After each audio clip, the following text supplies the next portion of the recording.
पुणे जमीन प्रकरणावरनं कोर्टानं पुन्हा एकदा फटकारलेला आहे। लाडकी बहीण योजनेचा उल्लेख करत पुन्हा एकदा कोर्टानं झापलंय। तुमच्याकडे फुकट द्यायला पैसे आहेत, नुकसान भरपाई द्यायला नाहीत, असं विधान कोर्टानं केलेलं आहे। सरकारनं भरपाई न दिल्यास आम्ही देऊ, असं सुद्धा पुढे जाऊन कोर्टानं म्हटलेलं आहे। सुप्रीम कोर्ट राज्य सरकारच्या प्रतिज्ञापत्रावरती समाधानी नाहीये। पुणे जमीन प्रकरणावरनं कोर्टानं पुन्हा एकदा राज्य सरकारला झापलेलं आहे।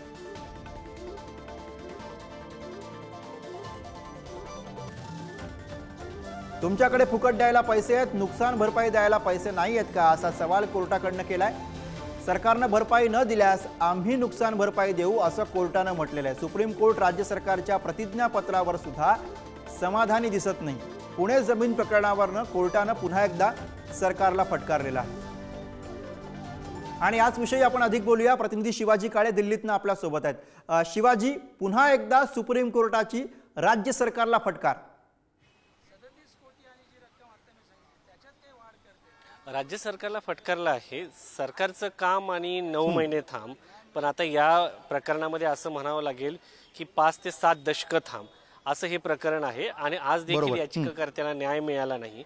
त्यामुळं न्यायमूर्ती गवई यांनी असं म्हटलेलं आहे की तुम्हाला लाडकी बहीण म्हणजे फ्रीबीजच्या ज्या योजना असतात त्या योजनांसाठी पैसे आहेत आणि एका शेतकऱ्याला देण्यासाठी पैसे नाही आहेत, त्यामुळे हे सगळं प्रकरण घडलेलं आहे। खरं तर हे प्रकरण 1961 साली सुरू झालं।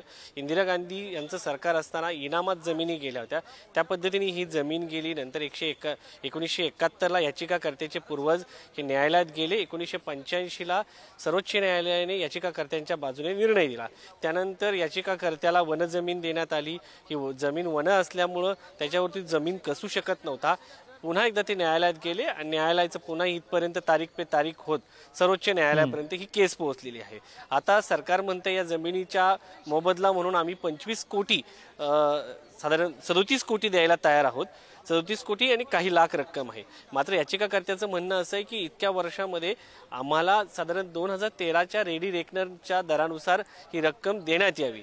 आता या सगळ्या प्रकरणामध्ये सुरू असताना हे प्रकरण हायलाईट झालं एका कारणामुळे की न्यायमूर्ती गवई यांनी या सगळ्या प्रकरणामध्ये लाडली बहीण योजनेचा उल्लेख केला आणि त्यामुळं हे प्रकरण सर्वसामान्यपर्यंत पोहोचलं। मात्र खरं जर पाहिलं तर या प्रकरणाच्या निमित्ताने एक बाब समोर येते, ती म्हणजे एखाद्या व्यक्तीची जमीन जर सरकार घेतं तर त्या शेतकऱ्याला किती दिवसांमध्ये त्याचा मोबदला मिळणं आवश्यक आहे याची मोडस ऑपरेटरी प्रत्येक सरकारने तयार करायला हवी। कारण अनेक कारणांसाठी सरकार जमीन घेत असतं आणि त्या शेतकऱ्यांना वेगवेगळ्या कारणांसाठी वेगवेगळ्या न्यायालयात बरोबर आहे। आणि त्यामुळे न्यायमूर्तींनी केलेल्या या उल्लेखामुळे हे प्रकरण चर्चेत आलेलं आहे। त्यामुळे आता या सगळ्या प्रकरणामध्ये नेमका कसा निकाल लागतो हे सुद्धा पाहणं महत्त्वाचं असेल। धन्यवाद शिवाजी या सगळ्या सविस्तर माहितीसाठी। पुढे